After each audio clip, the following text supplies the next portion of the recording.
Hi everyone, welcome back to UWorld NCLEX Review. My name is Samantha. I am a nurse here at UWorld, and we're back with another question drill. So today we're going to be covering a prioritization question drill. We're going to be focusing on those priority questions, which can be so tricky. So I'm so glad you all tuned in today. This is a normal question drill, so what you can expect is I'll read the question, give you about 30 seconds to answer. We'll then walk through the rationale, why the correct answer was correct and the incorrect answer was incorrect. We have the wonderful Nurse Rebecca moderating for us, so drop your questions, comments, and of course answers to today's questions into the chat feature so we can see what everyone is thinking.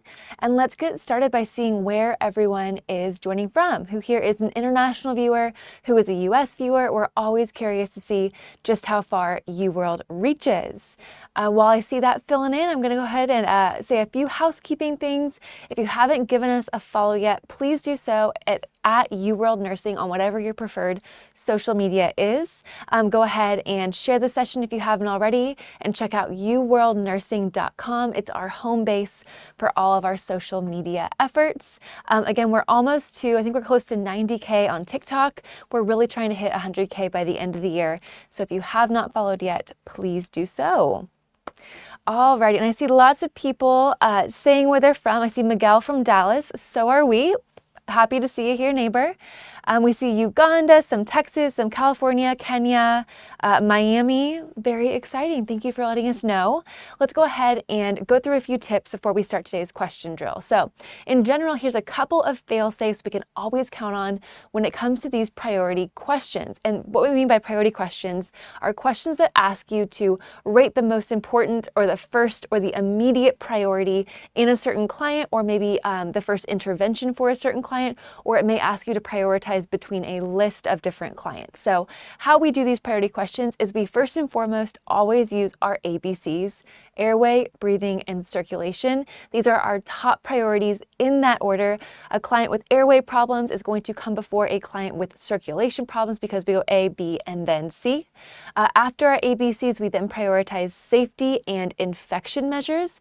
And after that, we follow Maslow's hierarchy of needs. So we can also use our nursing process, our ADPI: assessment, diagnosis, planning, implementation, and evaluation to help us prioritize. But it's important to know we're prioritizing a lot of times options against one another, and we always want to remember safe practice within our scope of practice too are important measures to make sure we're keeping in mind. So go ahead and screenshot this if it's helpful to you, and keep it in your back pocket because we're going to get started with question number 1. So the nurse in the ED is caring for assigned clients. Which of the following clients should the nurse assess first? Our options are a 32-year-old client who has right lower quadrant abdominal pain and rebound tenderness. 2 is a 54-year-old client who has severe back pain and a pulsatile mass in the periumbilical area. 3 is a 75-year-old client who has fever, nausea, and left lower quadrant abdominal pain. And lastly, 4 is an 87-year-old client who has confusion, suprapubic pain, and dysuria. Go ahead and drop those answers in the chat. Let us know which is your top priority. What client needs to be assessed first? Alrighty, and I'll give you a few seconds to go ahead and answer. This is a tricky one, but I know you all can do it.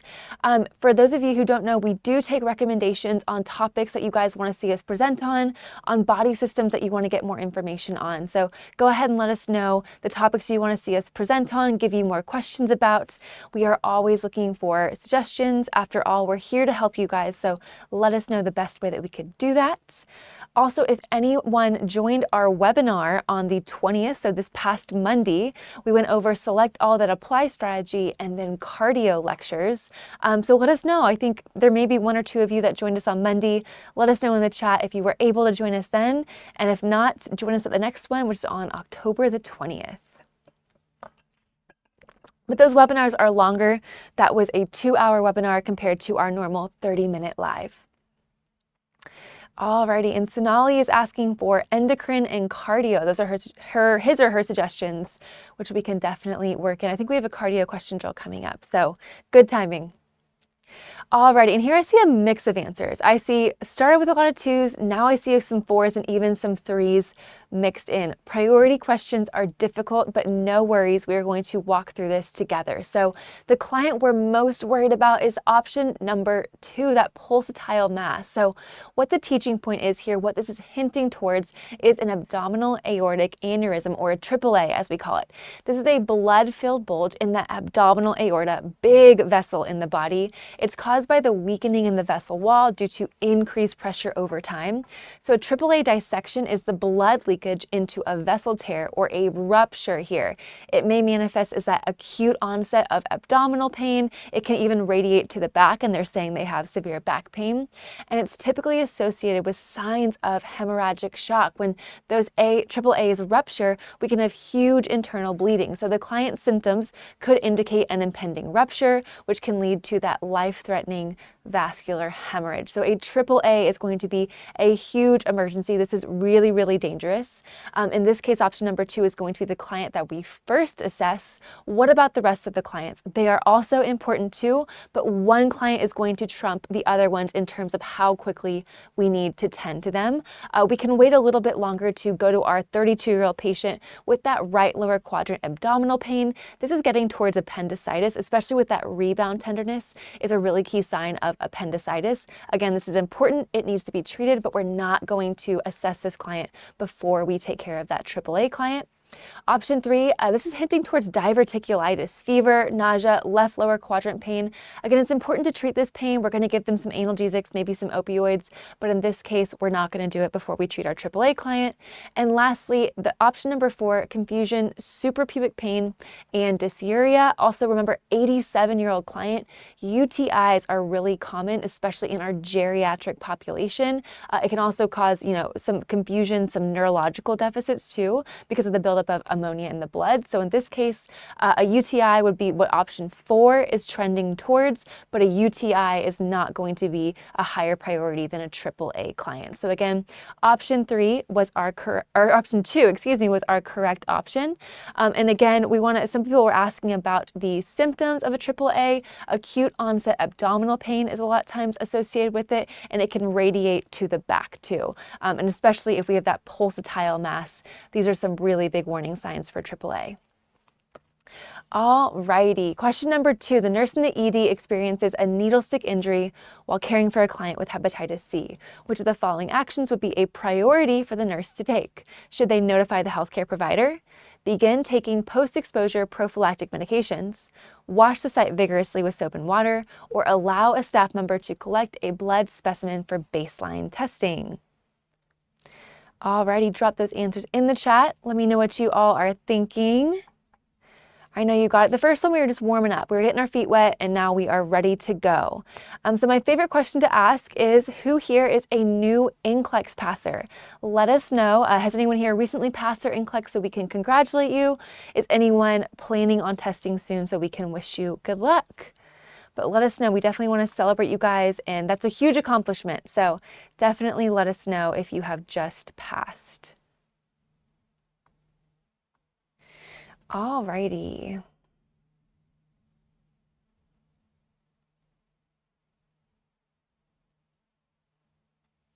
Seeing some good answers. Someone is testing next week, testing soon, testing in 2 weeks. Good luck, you guys. I see an October 1st coming up. Someone's testing from the Philippines. Someone's testing on Saturday. That is so, so exciting. You guys are going to do great. You're in the right spot. Alrighty, so lots of answers coming in, and it looks like we're split between 3s and 4s. So in this case, this one was tricky, but our correct option is going to be option number 4. So Hep C is a bloodborne pathogen that infects the liver. Common causes are going to be needle sharing with an infected client, a needle stick injury in a healthcare worker, or any encounter with an infected blood specimen like contaminated blood. This can also be from tattoo equipment, things like that. So since the virus infects the liver, we are worried about liver function with hepatitis C. In this case, our option number 1, notify the healthcare provider. We are more likely going to be notifying employee health first. They're the ones that are going to mitigate this, especially if it's a healthcare worker that has gotten a needle stick injury. Let's see, option number 2, begin taking post-exposure prophylactic medications. We want to get that baseline blood testing before we do any of those medications. We never blindly give medications. We're going to test first. So that was our correct option. Option 4, obtain that baseline testing. Alrighty, good job, you guys. Alrighty, question number 3. The nurse in the labor and delivery unit is reviewing fetal heart rate patterns for multiple clients. Which of the following patterns would be a priority to follow up? Option 1 is moderate variability with no accelerations. 2 is minimal variability with a baseline rate of 115 beats a minute after receiving zolpidem. 3 is minimal variability with recurrent late decelerations. And 4 is moderate variability with a baseline rate of 155 beats a minute after receiving penicillin. So this one is tricky. In this case, we're going to be doing OB. We're going to go through this one in depth because there's a lot of terms. I know variability, accelerations, what the normal baseline rate for a fetal client is going to be can be really tricky. So we'll go through this in a lot of depth. No worries. I know OB can kind of be tricky. Alrighty. Let me read through the chat. Who here likes OB and who here is not a fan of OB? I never really meet that many people that are in the middle. A lot of people either love it or they absolutely can't stand it. So let me know where you stand on that spectrum.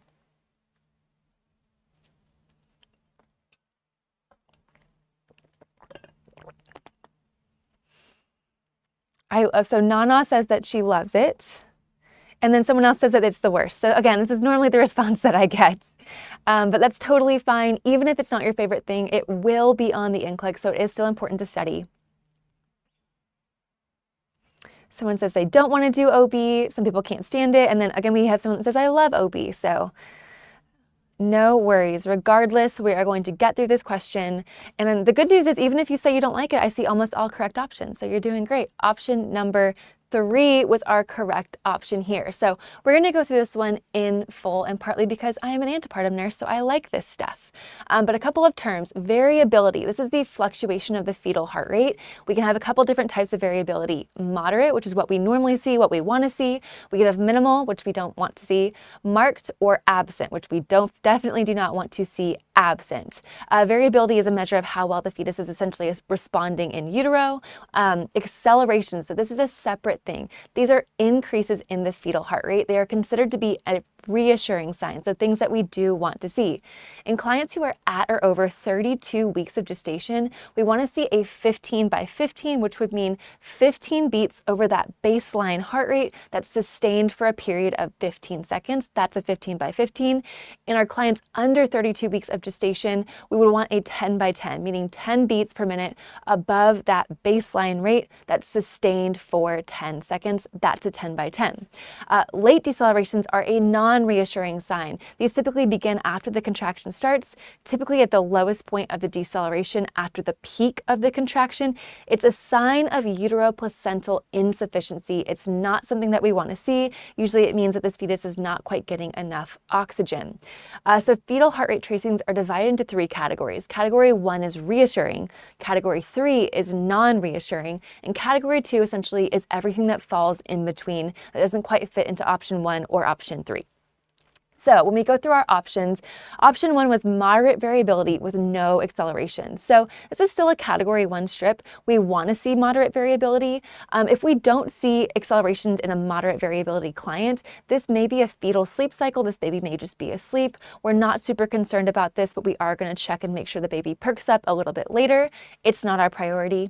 Option number 2, minimal variability with a baseline rate of 115 beats per minute after receiving zolpidem. So we don't really want to see minimal variability, but zolpidem is also called Ambien, as a lot of you may know it more commonly. It's a sedative hypnotic. It helps the maternal client to sleep. We give this in the cases of mothers that need some sleep, especially like our induction clients. So again, we're going to check back in on this right now. But in this case, 115 beats per minute is within our normal range of 110 to 160. So this is not our biggest priority client. We'll make sure it perks up a little bit later, but our first priority is going to be in option number 3. So why was this? Option 3 has minimal variability, which again, we know we really don't typically want to see this, and recurrent late deceleration. So an occasional late deceleration here and there is not the biggest deal, but recurrent late decelerations, we see a pattern. We definitely need to further follow up with this one. Late decelerations are a sign of uteroplacental insufficiency. This baby is most likely not getting enough oxygen. We may need to reposition the client, do a couple things to perk them up before we go to our higher level interventions. And lastly, option 4, also an incorrect option, not our priority. Moderate variability, what we want to see. This is good. Baseline rate of 155 beats a minute. That's right in between our 110 to 160 normal range after receiving penicillin. So penicillin is commonly given to our maternal clients because it is a prophylaxis for GBS. So if the mom is GBS positive, they're going to need this. We also give it prophylactically if the mother does not have a GBS already on file and she is laboring. It doesn't really pose much of a threat, GBS, to a fully developed adult with a fully developed immune system, but it can pose a threat to a fetus and a newborn who does not have a developed immune system. So again, this is all things that are normal that we would see. So option 4 is not our priority. It is option number 3. That was a long explanation, but thank you for bearing with me. Alrighty, question 4. This one's a little bit simpler. Which of the nurse is caring for a client with panic disorder who is experiencing tachypnea, dizziness, and diaphoresis? Which of the following actions should the nurse take? 1 is administer escitalopram to the client. 2 is teach the client how to perform guided imagery. 3 is instruct the client to take a deep breath and bear down. 4 is stay with the client and communicate calmly and clearly. Alrighty, drop those answers in the chat. Let me know what you all are thinking.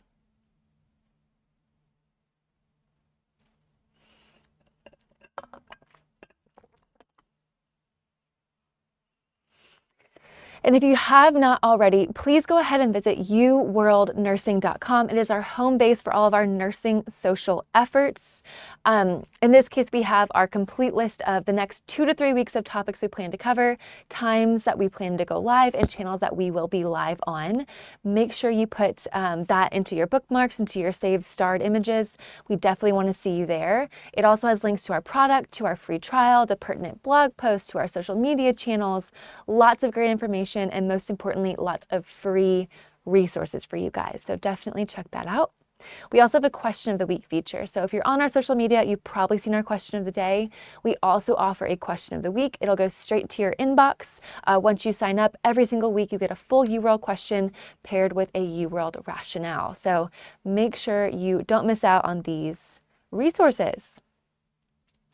All right, lots of answers coming in, and I see that we are split between 3 and 4. So let's walk through this one. Our correct option in this case was option number 4. So panic disorder is characterized by recurrent and typically brief episodes, maybe 5 to 30 minutes, in which a client experiences sudden, intense anxiety, fear paired with physiological discomforts. This is a panic attack. So these are typically associated with panic disorder.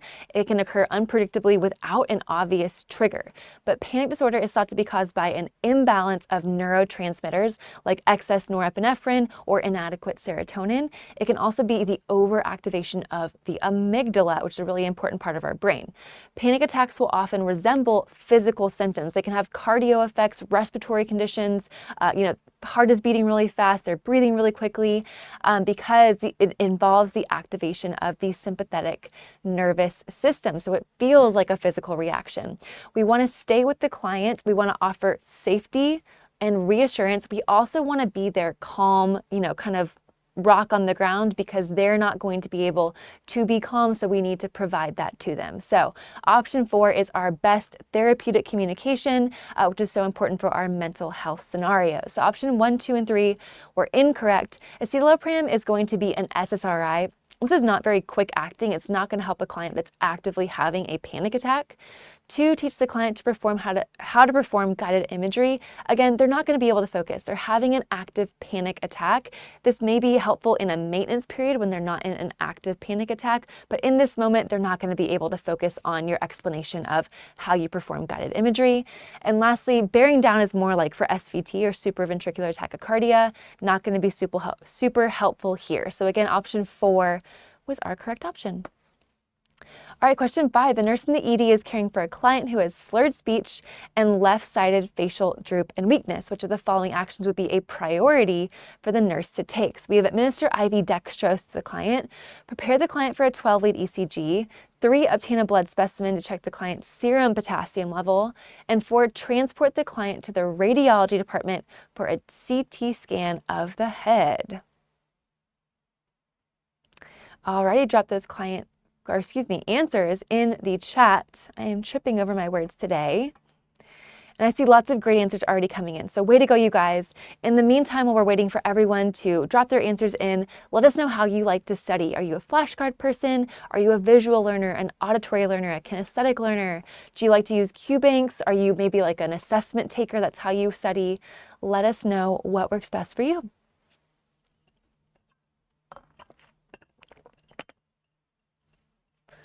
I see Grace is a visual learner. Same, I feel that.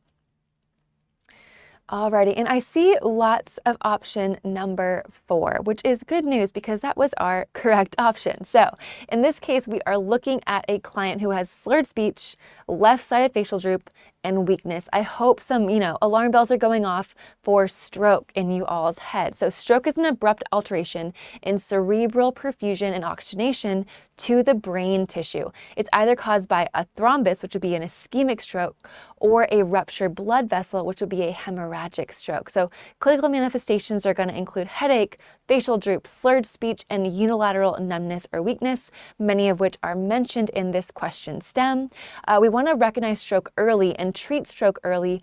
It's critical to reduce the likelihood of permanent deficits and even death from the stroke. So preparing the client for CT is of utmost importance. That is our correct answer, option number 4. So in this case, we want to do a CT to rule out a hemorrhagic stroke. And we need to do this so we can know whether or not we can give thrombolytic therapy, also called TPA, or tissue plasminogen activator is what this is called. But we can only give this in an ischemic stroke. We could not give this in a hemorrhagic stroke because it would cause further bleeding. We have to administer TPA within 3 to 4.5 hours for a possible ischemic stroke. So although a CT scan does not identify ischemic stroke changes within the first 24 hours, which are typically like edema and swelling, it can identify that hemorrhagic stroke very early, meaning we can cross it out and know whether or not we're allowed to give that TPA. So in this case, option 4, the CT scan, is the most important. It is our priority. 1, 2, and 3 were not our priority. So administer IV dextrose. Some of the signs of stroke can actually be relatively similar to that of hypoglycemia. Maybe a client who has slurred speech, maybe all of a sudden they're really exhausted and weak. Although those can look pretty similar, we're never going to blindly administer a medication. So before we would give IV dextrose, we always need to check that finger stick blood glucose, make sure we know where the client's baseline is, because we don't want to give a medication, especially like an insulin, for example, when we don't have a baseline measure. So option 1, we never blindly give medications. Option 2, prepare the client for a 12-lead ECG. An ECG is an electrocardiogram. That's a measure of the heart's electrical activity. Right now with a stroke, we are more worried about the brain than we are the heart. So option number 3, also incorrect. We're going to check that potassium level. Not really. So potassium level has more to do with the cardiac system. Hyper and hypokalemia can both cause cardiac complications. Magnesium has more to do with the brain's function, but again, that's not going to be more important than doing getting the client down to CT. So in this case, option 4 was our correct option. We have to rule out a hemorrhagic stroke before we are safe to give TPA. Question 6, way to go, you guys. So the nurse is caring for a 6-month-old client who has bronchiolitis. It will be a priority for the nurse to monitor the client for decreased urine output, nasal flaring, changes in appetite, or fever. Let me know what you guys think. This is our first PEDS question. I know you're gonna rock it. And definitely we are on the second to last question. Please give us a follow before you head out. We really want to hit that 100K milestone before the year is over. We're getting pretty close to 90, so we're on track to do it, but we can't do it without y'all's help. So make sure you drop us a follow. Don't miss out on any more free resources. Alrighty, lots of answers coming in. And the good news is, again, I see almost all correct options. Way to go. We started a little bit shaky, but we really are finishing strong. So our correct option was option number 2, that nasal flaring. So bronchiolitis is inflammation and increased mucus production of the small airways of the respiratory tract. It can cause labored breathing. It can cause respiratory distress, excuse me. So bronchiolitis will typically be associated with RSV, or respiratory syncytial virus, which we know is really prevalent in our pediatric population. The nurse should always be prioritizing our ABCs when it comes to any respiratory disorder. In this case, airway, breathing, circulation. That airway and the breathing especially are at a concern for obstruction or issues. We need to intervene immediately if these signs are observed. So nasal flaring was correct because it's one of our signs of respiratory distress. Now, I'll pull up an image on our next slide, but really big things for respiratory distress, signs of labored breathing in our pediatric clients, they may present a little bit different than our adult clients. So things to look out for in the pediatric population: nasal flaring is a big one, accessory muscle usage. We can see retractions, whether they're suprasternal, we can have ones intercostal retractions. We can have one right where our ribs meet our abdomen, so really looking for those retractions. And grunting is also a really big sign of labored breathing, specifically to our infant population. But nasal flaring meets that criteria. It is a sign of respiratory distress. That's going to be our priority to look out for. And I'm going to jump to our image here of this poor little guy that's having trouble breathing, but you can see nasal flaring, accessory muscle usages here, the suprasternal retraction, which is right kind of where the collarbone and the neck meets. We can have our intercostal between the ribs and our subcostal retractions. So definitely really important to make sure. If you want to screenshot this, go ahead. I'll give you a few seconds to do that. This poor little guy does not look like he's doing so well. Alrighty, and I'll give you a few more seconds, and then I'm going to go ahead and jump to our final question of the day. Someone's asking about our schedule. So we go live 7 times a week between 5 days. It's a lot of live times, but the best way to tune in is go to uworldnursing.com. We keep our complete calendar there. It tells you all the times, all the topics that we plan to go live, so you don't miss any of these free resources. Someone says, I don't see the free trial. If you go to uworldnursing.com, there's a buy now button. You can navigate to it from there, or I believe there's a link at the bottom of the page. So make sure you scroll all the way down, but I'll double check that after we're out of here. Alrighty, great job, you guys. I'm going to go ahead and jump to our final question, which is a integumentary, I always say that word wrong, question. So the nurse is screening clients at a community health fair for skin cancer. It would be a priority to follow up if a client has: 1 is a pink pearly papule on the forehead, that rolls off the tongue; 2 is a brownish black macule on the shoulder; 3 is erythematous patches with telangiectasia on the cheeks; and 4 is flesh-colored plaques with a rope-like border on the ankle. Drop those answers in the chats. Let me know what you all are thinking. And I see that someone is coming back to say thanks. They passed the P in NCLEX on September 20th. Congratulations. That's so exciting. Alrighty, I'll give you a few more seconds, and then I will go ahead and reveal our final answer of the day. I think on that question about Hep C, I'm going to go back and review the answer. I feel like that was not the best, most in-game question, and I'll look into that one. But a couple of you guys brought that up. I just looked back at it. I think you're right that that question needs to be revised. So we will definitely do that. Thank you for letting us know. All right, question number 7. What are we thinking? Let's finish strong.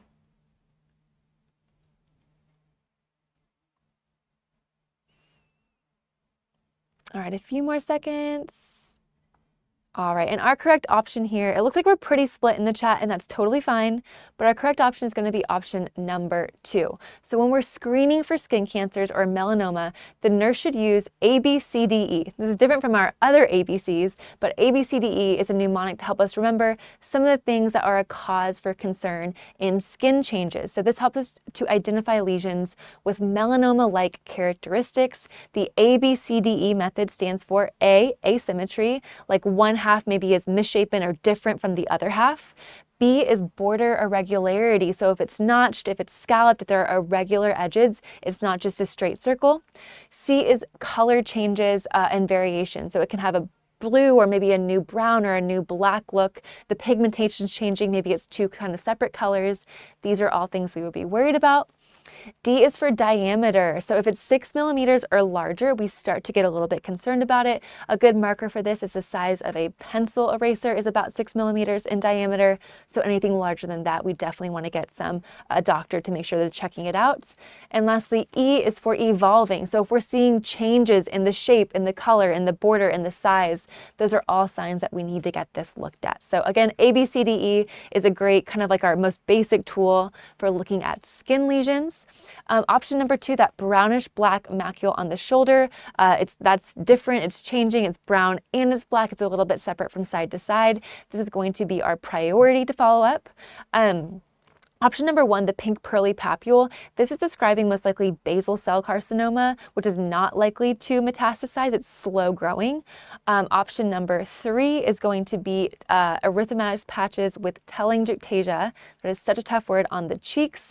These are like spider veins or rosacea can be triggered. We're not super worried about this. This is very benign. And lastly, a flesh-colored plaque with a rope-like border on the ankle. This sounds a lot like ringworm or tinea corporis. So we're not super worried about ringworm when we could potentially be looking at melanoma. So again, option 2 is going to be the biggest thing that we are worried about. Someone asked me again for the ABCDE, what was the A? And the A was asymmetry. So when one half looks different than the other half, it's not even, it's not like a set circle. Maybe it's a circle on one side and then it kind of goes up on the other. So again, way to go, you guys. Congratulations on how well you did today. We're going to go ahead and jump out for the rest of the day. We'll be back at 7 p.m. tomorrow night with the wonderful Nurse Andrew. So make sure you stop by for that. Thank you again for joining, and I will see you all soon.